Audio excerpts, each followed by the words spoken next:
কারা দিকে শীষ দিলা? দেখো দেখো, আশেপাশে তো কাউরি দেখতেছি না। দেখলেই দেখবা।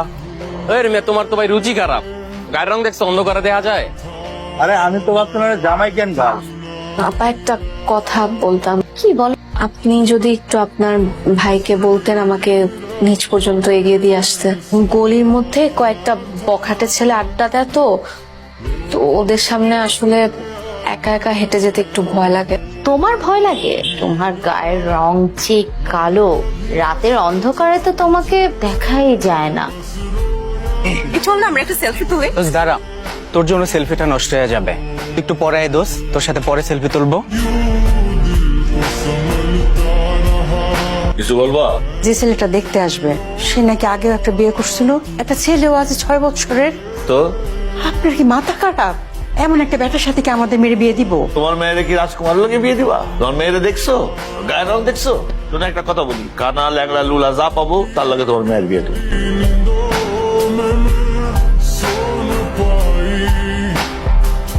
এই আমার মেয়ে বিদিশা। তা বাবা, আমার মেয়েরে কেমন লাগলো? তো আপনার মেয়ের গায়ের রং যে কালো, এমন একটা কালো মেয়েকে যদি আমার মতো একটা সুদর্শন ছেলে বিয়ে করে, বিষয়টা কেমন দেখা যায় না? বাজারে যে বিষ পাওয়া যায় জানিস না? আপনি সব কি বলতেছেন? আমার মেয়ে জানে না বাজারে বিষ পাওয়া যায়, খায় মরতে পারে না। আমি আমার এই মেয়েরে কোথাও বিয়ে দিব না, সারা জীবন আমার কাছে রাখবো। জন্মের সময় কিছু খাওয়াইতে পারো নাই, এতে মেয়েটা ফর্সা হয়। রং ফর্সা আর কালো করে কি আমার হাতে?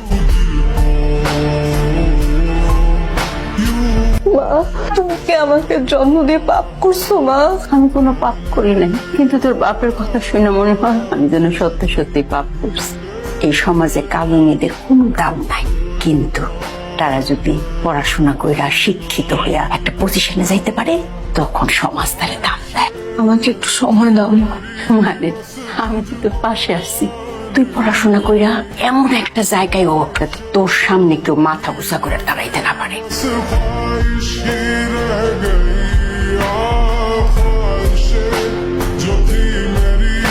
আমি আজকের পর থেকে আর রেহানকে পড়াবো না। আমার বিসিএস হয়েছে।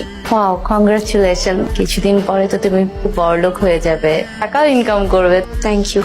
যেভাবেই হোক আপনার মেয়েকে রাজি করা। আমি আমার ভাইয়ের জন্য ওকেই নিতে চাই। সালাম আপু।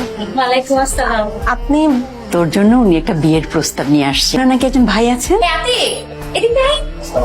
ওয়ালাইকুম সালাম। আচ্ছা, আপনি যে আমাকে বিয়ে করতে চাইছেন, আপনি জানেন তো যে আমাকে রাতের বেলা দেখা যায় না? এই কথাটা আপনার বোনই বলেছিল। মা, আমি একবার ওনাকে রিকোয়েস্ট করেছিলাম ওনার ভাই যেন আমাকে নিচে একটু এগিয়ে দিয়ে আসে। নিচে কিছু বখাটে ছেলে পেলে থাকে, মাঝে মাঝে টিস করে। উনি তখন বলেছিল যে তোমাকে টিস করবে? তোমাকে তো রাতের বেলা দেখাই যায়, তোমাকে তো রাতের বেলা যে কেউ ভূত ভেবে দেখে পালাবে। যখন শুনেছে আমি বিসিএস ক্যাডার, সাথে সাথে নিজের ভাইকে নিয়ে এসে বিয়ের পাত্র হিসেবে।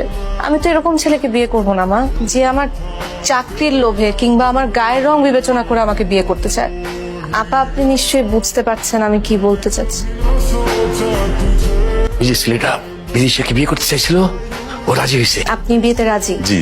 কিন্তু এবার রাজি হলেন যে? রাজি হব না কেন? কারণ আমি বিসিএস ক্যাডার। রাইট। ঠিক আছে, আমিও এই বিয়েতে রাজি। আমার শুধু একটা শর্ত আছে, আমি বিয়ের পর চাকরিতে জয়েন করব না। আপনি চাকরিতে জয়েন করবেন না? নিজেকে কি রাজকুমারী মনে হয় আপনার?